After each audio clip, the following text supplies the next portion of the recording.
Hello. How you doing? I'm good. Good. Hello, everybody.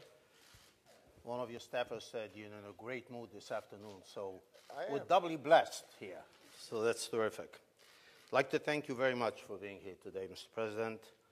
The forum on its 10th anniversary is honored to have you join us on this conversation, and I am personally honored that you insisted that I have this conversation with you, even though I never set foot for any conversation for 10 years. So thank you. I'm very honored. Should we start with Iran? We should. Okay, good.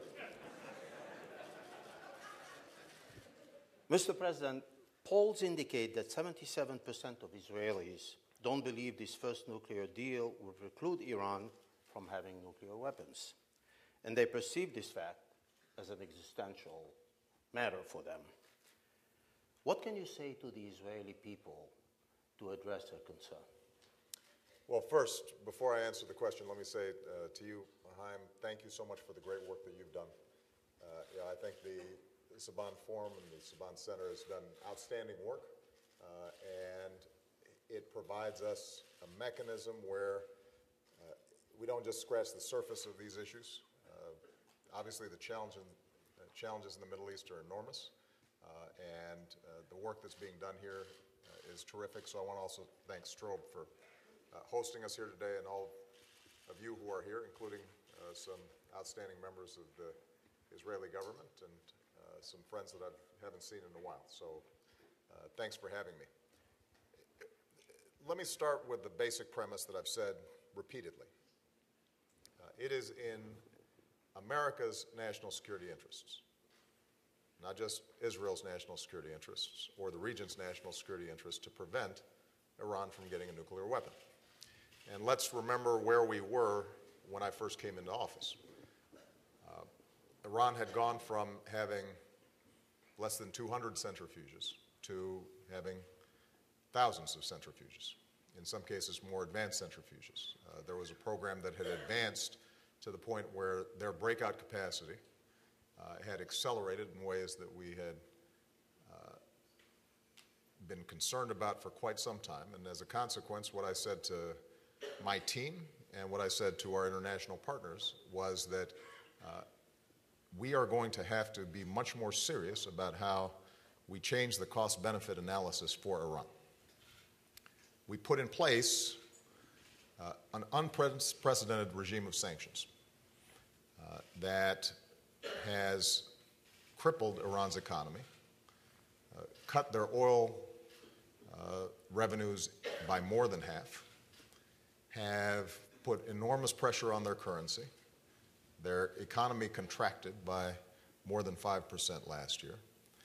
And it is precisely because of the international sanctions and the coalition that we were able to build internationally that the Iranian people responded by saying we need a new direction in how we interact with the international community and how we deal with this sanctions regime. And that's what brought President Rouhani to power. He was not necessarily the first choice of the hardliners inside of Iran. Now, that doesn't mean that we should trust him or anybody else inside of Iran. This is a regime that came to power swearing opposition to the United States, to Israel, and to many of the values that we hold dear. But what I've consistently said is, even as I don't take any options off the table, what we do have to test is the possibility that we can resolve this issue diplomatically. And that is the deal that at the first stages we have been able to get done in Geneva, thanks to some extraordinary work by John Kerry and his counterparts in the P5+1. So let's look exactly what we've done. For the first time in over a decade, we have halted advances in the Iranian nuclear program. We have not only made sure that in Fordow and Natanz that they have to stop adding additional centrifuges.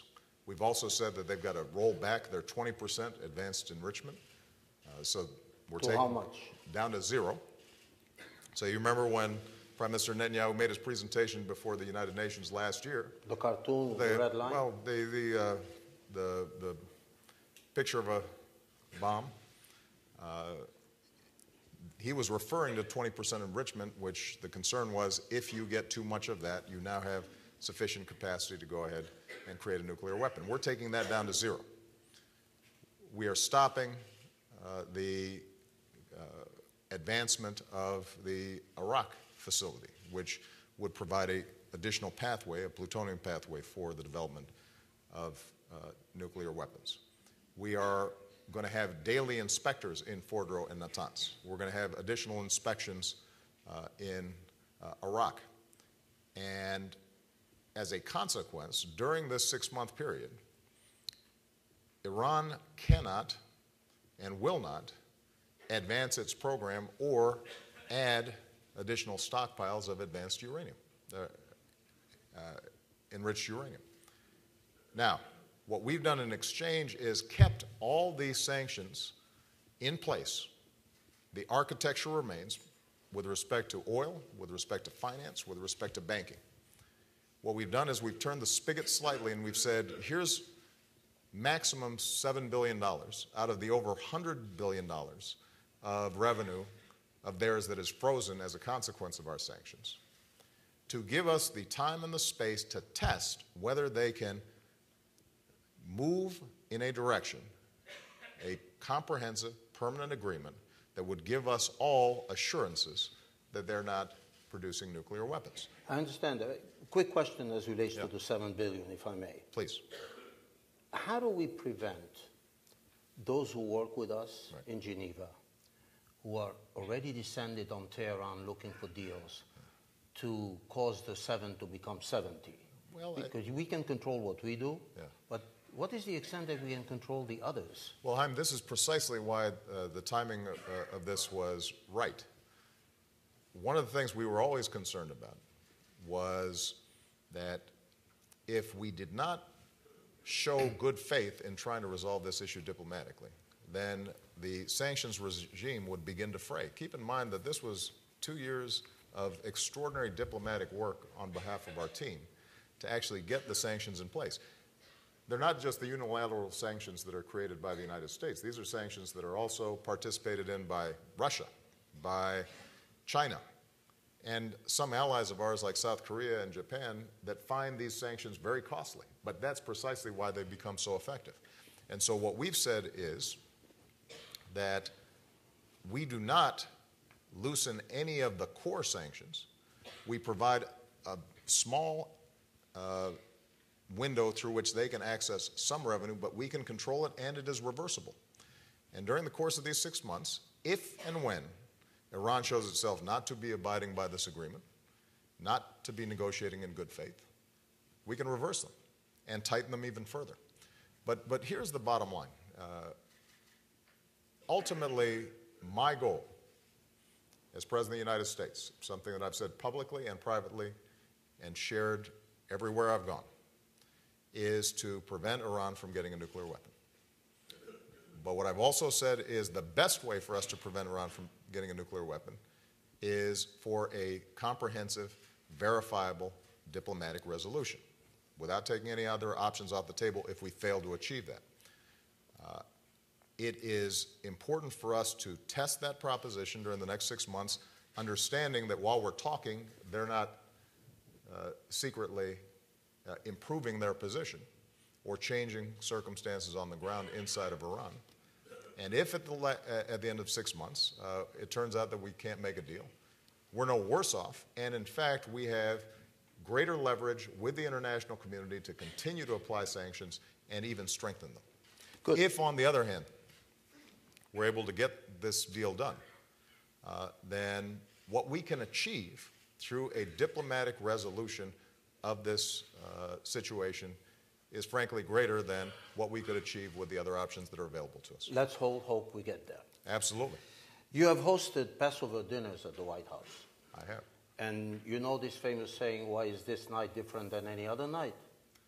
In that context, I would like to ask you a question. Please. With best intentions and all efforts, President Reagan vowed that Pakistan would not go nuclear. Didn't happen. With best intentions and all efforts, President Clinton vowed that North Korea won't go nuclear. Why is this nuclear deal different than any other nuclear deal? Well, we don't know yet. No, we don't know yet.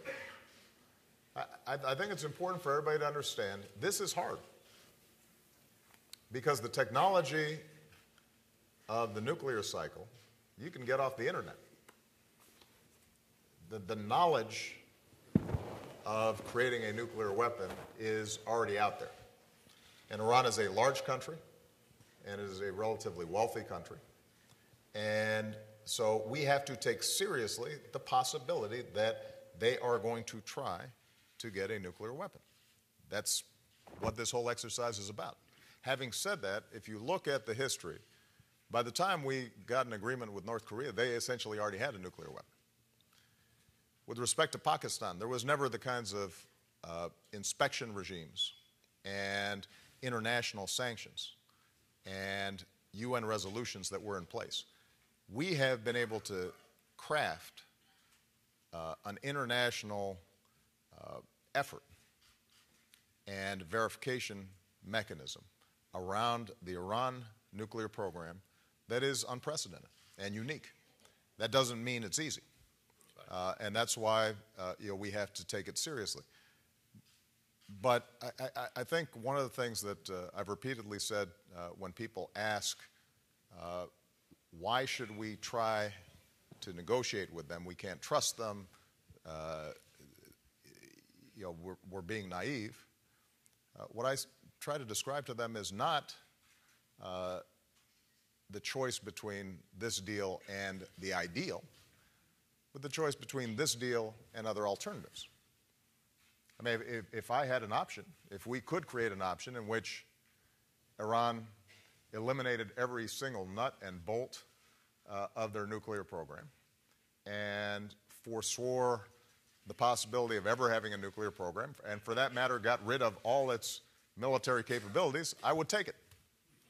But that, sorry, Haim, I want to make sure everybody understands this. That particular option is not available. And so as a consequence, what we have to do is to make a decision as to, given the options available, what is the best way for us to assure that Iran does not get a nuclear weapon. And the best way for us to assure it is to test this diplomatic path, understanding that it's not based on trust, it's based on what we can verify. And it also, by the way, does not negate the fact that Iran is engaging in a whole bunch of other behavior in the Middle East and around the world that is detrimental to the United States and detrimental to Israel. And we will continue to contest their efforts where they are engaging in terrorism, where they're being disruptive to our friends and our allies.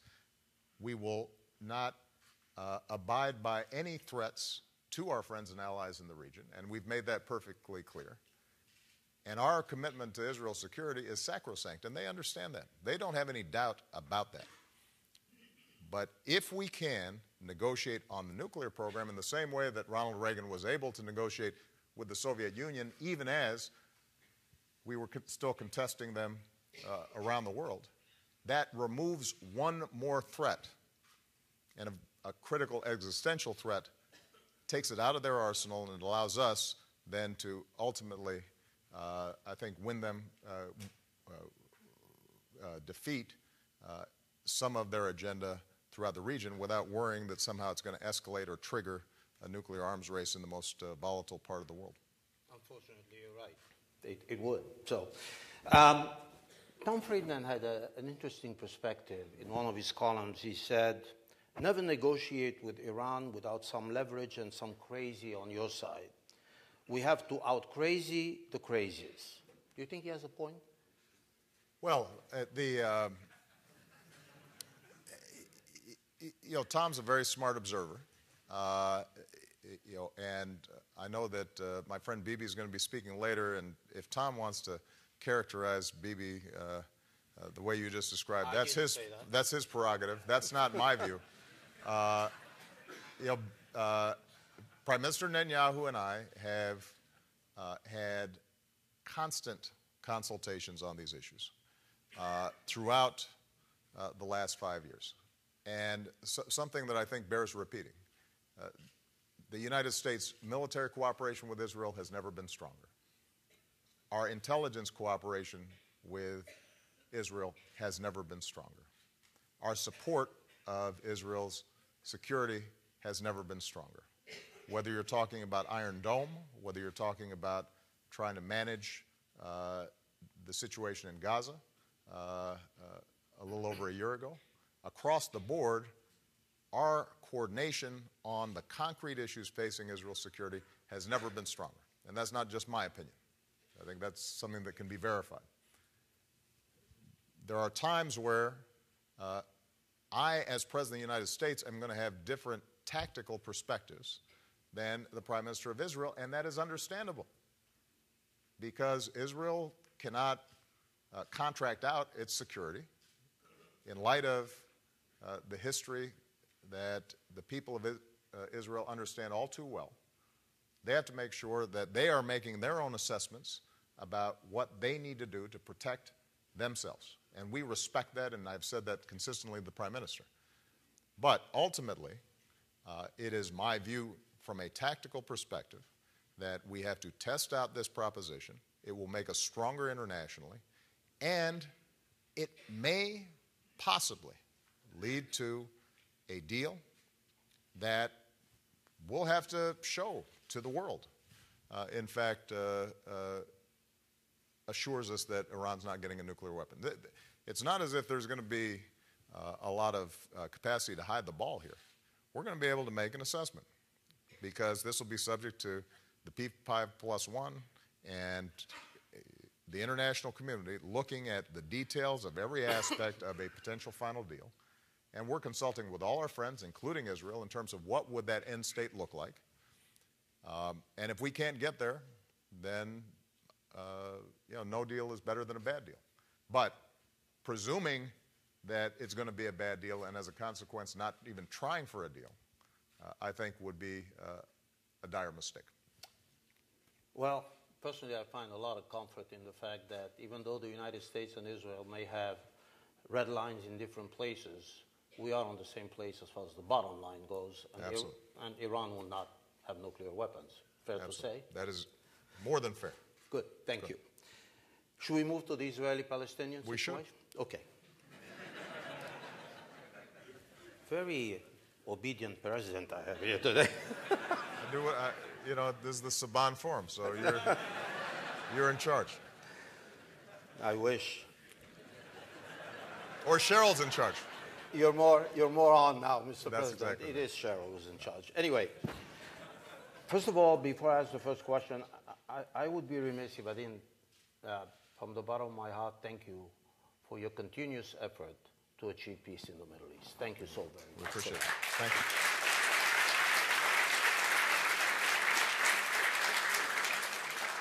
So people talk about an imposed American solution. We've heard these rumors rumbling around for a while. The U.S. has always said it doesn't want to impose. What would you propose?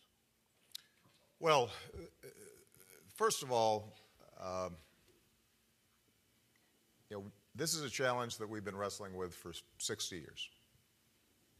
And what I've consistently said is that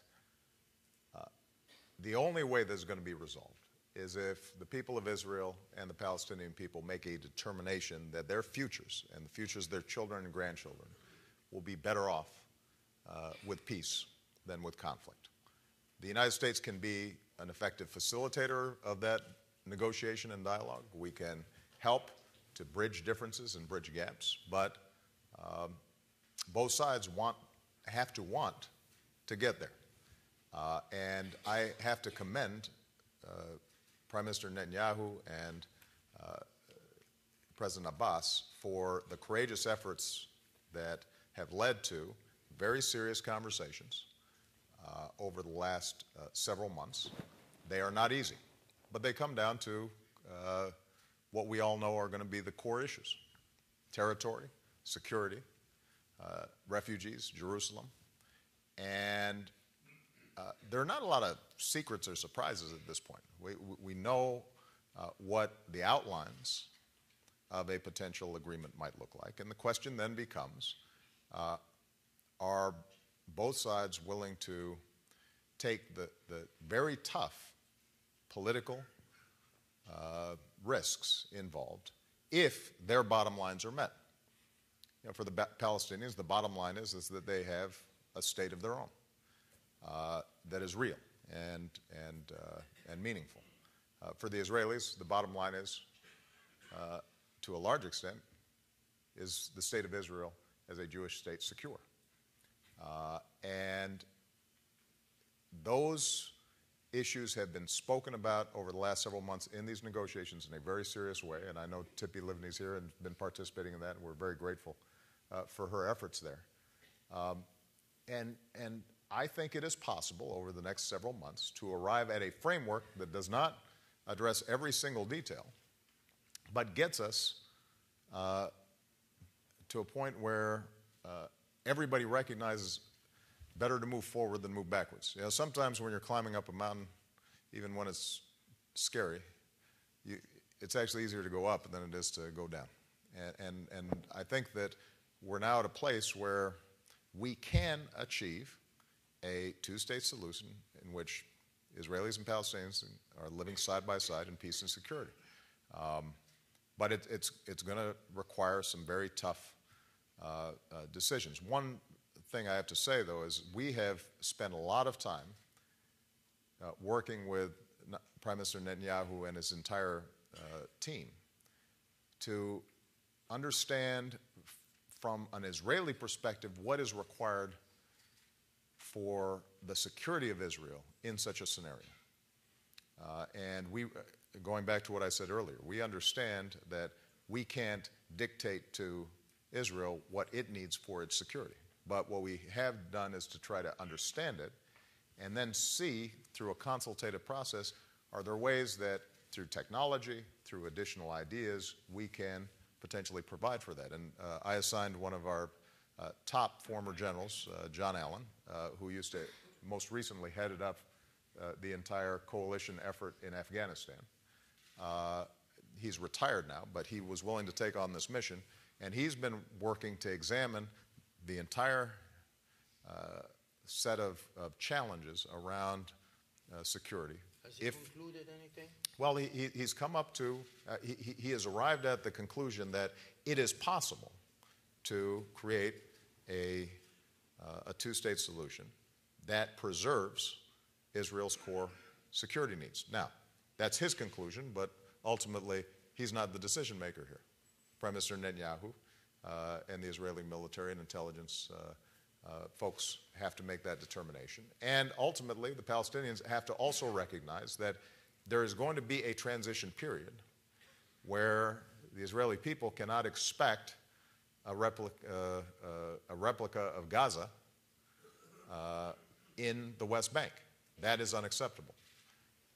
And I think we believe that we can arrive at that point where Israel was confident about that. But we're going to have to see whether the Israelis agree and whether President Abbas then is willing to understand that this transition period requires some restraint on the part of the Palestinians as well. They don't get everything that they want on day one. Right. And that creates some political problems for President Abbas as well. Yeah. Well, I'll save my next question as to what was the reaction of the Prime Minister to General Allen for John Kerry? Yeah, to ask John Kerry or ask the Prime Minister. Okay. I don't want to speak for him. Yeah. They won't tell me, but okay. That's probably true. My last question. Yeah. The Palestinians are two people. Yeah. One in the West Bank, led by President Abbas, that is negotiating a deal. Right. And one in Gaza, led by Hamas, that wants to eradicate Israel from the face of the earth. President Abbas, as far as I know, says he won't make a deal that doesn't include Gaza, which he doesn't control. How do we get out from this labyrinth? Well, I think this is going to happen in stages. But here's what I know from my visits to Israel, my visits to the West Bank. there are people of goodwill on both sides that recognize the status quo is not sustainable over the long term. And as a consequence, it is in the interests of both the Israelis and Palestinians to resolve this issue.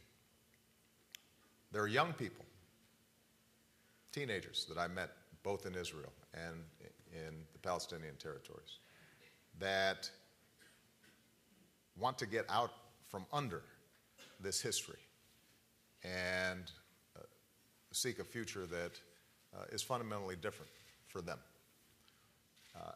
And so if, in fact, we can create a pathway to peace, even if initially it's restricted to the West Bank, if there's a model where young Palestinians in Gaza are looking and seeing that in the West Bank, Palestinians are able to live in dignity, with self-determination, and suddenly their economy is booming and trade is taking place because they have created an environment in which Israel is confident about its security, and a lot of the old barriers to commerce and educational exchange and all that has begun to break down. That's something that the young people of Gaza are going to want. And the pressure that will be placed for the residents of Gaza to experience that same future is something that is going to be, I think, overwhelmingly appealing. But that is probably going to take place during the course of some sort of transition period. And the security requirements that Israel requires will have to be met. And I think that we can accomplish that, but ultimately it's going to be something that requires everybody to stretch out of their comfort zones. The one thing I will say to the people of Israel is that you can be assured, whoever is in the office I currently occupy, Democrat or Republican, that your security will be uppermost on our minds. That will not change. And that should not mean you let up on your vigilance in terms of wanting to look out for your own country. It should give you some comfort, though, that you have the most powerful nation on earth as your closest friend and ally. And that commitment is going to be undiminished. That was my last question. Yeah. You know, I promised, we worked something backstage where as long as Chaim's questions weren't too long, I'd take a couple of questions from the audience, and he was very disciplined. So let me take one or two. This gentleman right here.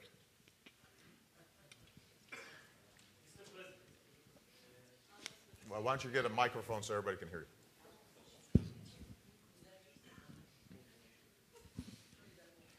My name is Amos Yadlin, used to be a general in the Israeli Air Force and intelligence, and now running a think tank in Tel Aviv.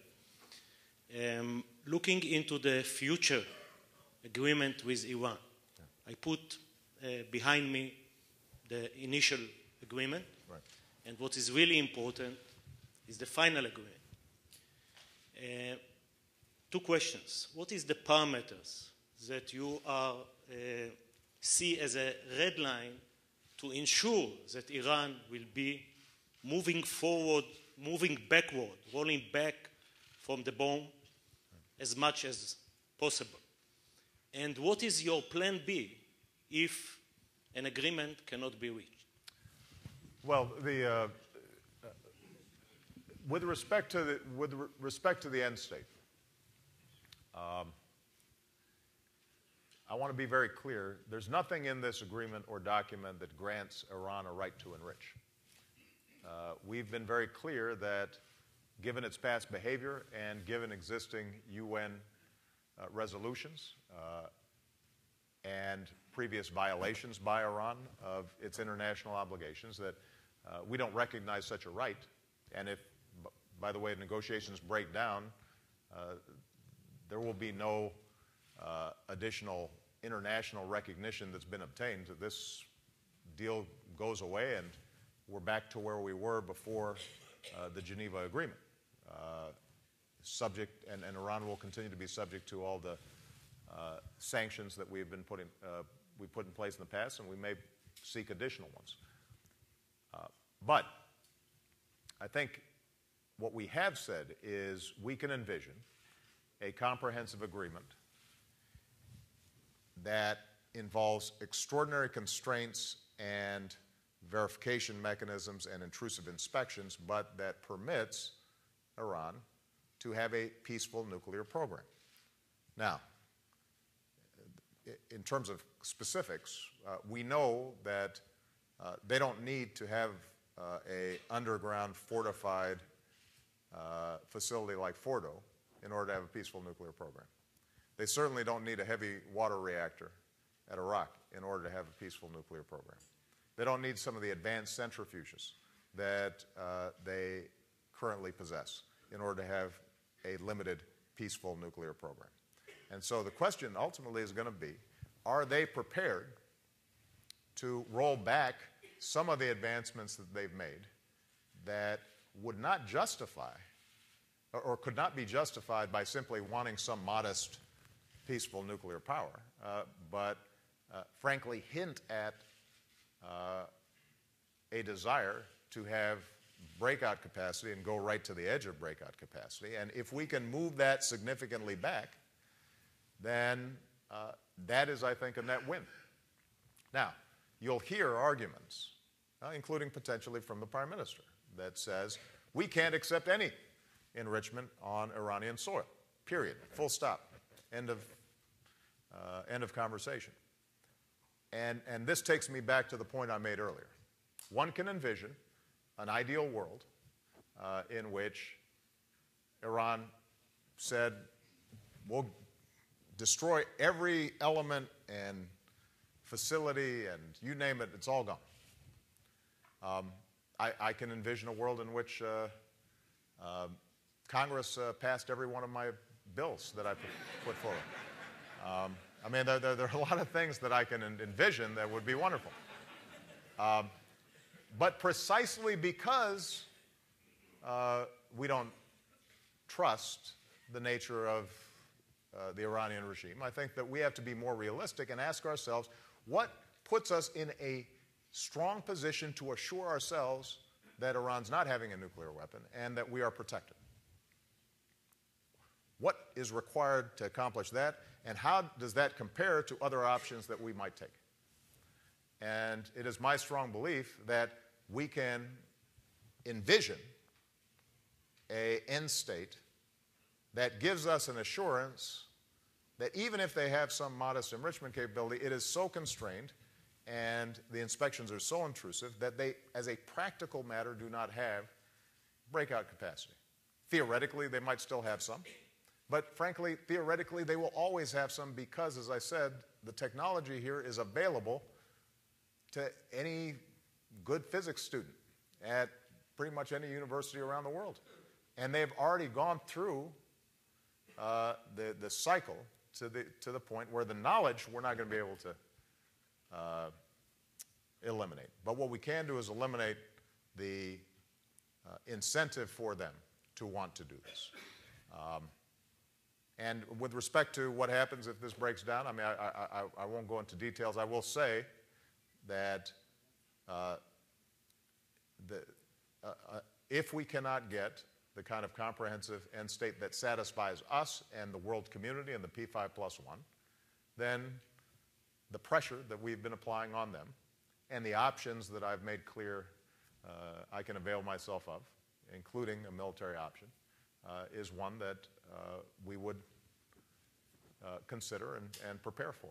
And we've always said that. So that does not change. But last point I'll make on this. When I hear people who criticize the Geneva deal say it's got to be all or nothing, I would just remind them if it's nothing, if we did not even try for this next 6 months to do this, all the breakout capacity we're concerned about would accelerate during that 6 months. Iraq would be further along. The advanced centrifuges would have been put in place. They'd be that much closer to breakout capacity 6 months from now. And that's why I think it's important for us to try to test this proposition. I'll take a couple more.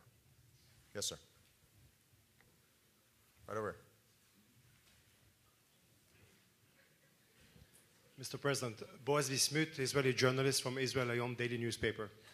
Mr. President, I covered the negotiations with Iran, nuclear negotiations, Geneva 2009, Istanbul 2010, and I came back now from Geneva again, where you could see the big change was not only on Iran's side, but also on the P5+1 side, meaning they're very eager to reach an agreement.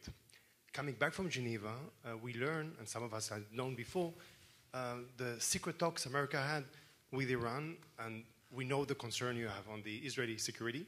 We're very grateful, but how does it coincide with your secret negotiations Washington had with Tehran?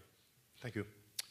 Hey, you know, the truth is that, without going into the details, there weren't a lot of secret negotiations. Essentially what happened, and we were very clear and transparent about this, is that from the time I took office, I said we would reach out to Iran and we would let them know we're prepared to open up a diplomatic channel.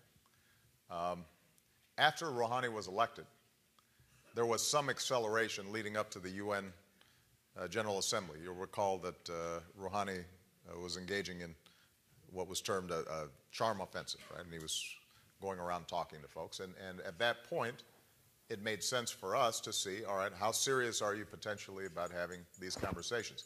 They did not get highly substantive in the first several meetings, but were much more exploring how much room, in fact, did they have to get something done.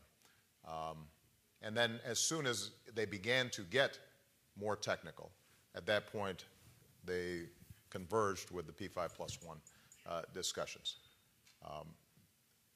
I will say this. The fact of Rouhani's election, it's been said that there's no difference between him and Ahmadinejad except that he's more charming. I think that understates the shift in politics that took place in this election. Obviously, Rouhani is part of the Iranian establishment, and I think we have to assume that his ideology is one that is hostile to the United States and to Israel. But what he also represents is the desire on the part of the Iranian people for a change of direction. And we should not underestimate or entirely dismiss a shift in how the Iranian people want to interact with the world. You know, there's a lot of change that's going to be taking place in the Middle East over the next decade. And wherever we see the impulses of a people to move away from conflict, violence, and towards diplomatic resolution of conflicts, we should be ready and prepared to engage them, understanding, though, that ultimately it's not what you say, it's what you do. And we have to be vigilant about maintaining our security postures, not be naive about the dangers that an Iranian regime pose, fight them wherever they're engaging in terrorism or actions that are hostile to us or our allies. But we have to not constantly assume that it's not possible for Iran, like any country, to change over time. It may not be likely. You know, if you asked me what is the likelihood that we're able to arrive at the end state that I was just describing earlier, I wouldn't say that it's more than 50-50. But we have to try. Last question, and I think it's young lady right there. Mr. President, my name is Ilana Dayan. I'm a reporter for Israeli Channel 2. I've been listening to your analysis of the Iranian deal, and I can only imagine a slightly different analysis given by our Prime Minister Netanyahu. I think that's probably a good bet. Israelis, that's more than 50-50. Israelis are known for their understatement. And I try to imagine a conversation between you two. Yeah. And he would ask you, Mr. President, I see this deal as a historic mistake, which he has already stated. Yes. And I think it's the worst deal the West could have gotten. Right. And you would have told him, Bibi, that's where you go wrong. What would you have told him? That's one thing. And then, perhaps to understand the essence of your conversation, he would ask you, Mr. President, is there one set of circumstances under which you will order your B-52s to strike in Iran? What would you tell him? Is there any set of circumstances in which you will order your fighter pilots to strike in Iran? What would you tell the Prime Minister? Let me make a couple points. Number one, obviously, the conversations between me and the Prime Minister, for me and the Prime Minister, not for an audience like this. And I will say that Bibi and I have very candid conversations, and there are occasionally significant tactical disagreements. But there is a constancy in trying to reach the same goal. And in this case, that goal is to make sure that Iran does not have a nuclear weapon. As President of the United States, I don't go around advertising the circumstances in which I order pilots to launch attacks. That I think would be bad practice. I also would say, though, that when the President of the United States says that he doesn't take any options off the table, that should be taken seriously. And I think I have a track record over the last 5 years that indicates that should be taken seriously. You know, it's interesting in the region, there was this interesting interpretation of what happened with respect to Syria. I said it's a problem for Syria to have chemical weapons that it uses on its own citizens. And when we had definitive proof that it had, I indicated my willingness potentially to take military action. The fact that we ultimately did not take military action in some quarters was interpreted, you see, the President is not willing to take military action, despite the fact that I think Mr. Gaddafi would have a different view of that, or Mr. bin Laden. But be that as it may, that was yesterday. What have you done for me lately? But the point is that my preference was always to resolve the issue diplomatically. And it turns out, lo and behold, that Syria now is actually removing its chemical weapons that a few months ago it denied it even possessed, and has provided a comprehensive list, and they have already begun taking these weapons out of Syria. And although that does not solve the tragic situation inside of Syria, it turns out that removing those chemical weapons will make us safer, and it will make Israel safer, and it will make the Syrian people safer, and it will make the region safer. And so I do not see military action as an end unto itself. Military action is one tool that we have in a toolkit that includes diplomacy in achieving our goals, which is ultimately our security. And I think if you want to summarize the difference in some ways between myself and the Prime Minister on the Geneva issue, I think what this comes down to is the perception, potentially, that if we just kept on turning up the pressure, new sanctions, more military threats, etc., that eventually Iran would cave. And what I've tried to explain is 2 points. One is that the reason the sanctions have been so effective, because we set them up. in a painstaking fashion. The reason they've been effective is because other countries had confidence that we were not imposing sanctions just for the sake of sanctions, but we were imposing sanctions for the sake of trying to actually get Iran to the table and resolve the issue. And if the perception internationally was that we were not in good faith trying to resolve the issue diplomatically, that, more than anything, would actually begin to fray the edges of the sanctions regime. That's point number one. And point number two, I've already said this before, you have to compare the approach that we're taking now with the alternatives. The idea that Iran, given everything we know about their history, would just continue to get more and more nervous about more sanctions and military threats, and ultimately just say, okay, we give in. I think